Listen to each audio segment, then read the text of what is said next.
ఏనుగు ముఖమున్నవాడివే కాదు, ఏనుగు చెవులున్నవాడివి. ఎందుకో తెలుసా? మేము ఏదన్నా చెప్తే వినపడుతోంది అనడానికి నువ్వు ఒక్కడివి బాగా మాకు నమ్మకస్తుడివి. ఎందుకంటే చెవులు కప్పవు, చక్కగా కదులుతుంటాయి కూడా.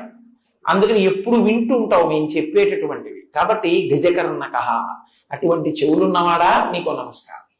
లంబోదరశ్చ, లంబోదరుడు అంటే చాలా పెద్ద కడుపున్నవాడు కాదు, వ్రేలాడుతున్న కడుపున్నవాడు. వ్రేలాడుతున్న కడుపు ఉండడం అంటే ఇలా అర్ధవృత్తాకారంగా ఇలా పెరిగినటువంటి కడుపు. ఇప్పుడు మీరు ఇలా మీకు వృత్తాకారం కనపడుతోంది అంటే దానికి ఇటు కూడా వృత్తాకారం ఉంది అనుకుంటే అదొక పూర్ణాకారంతో ఉందన్నమాట. నిండు సున్న ఎలా ఉంటుందో అలా ఉంటుంది.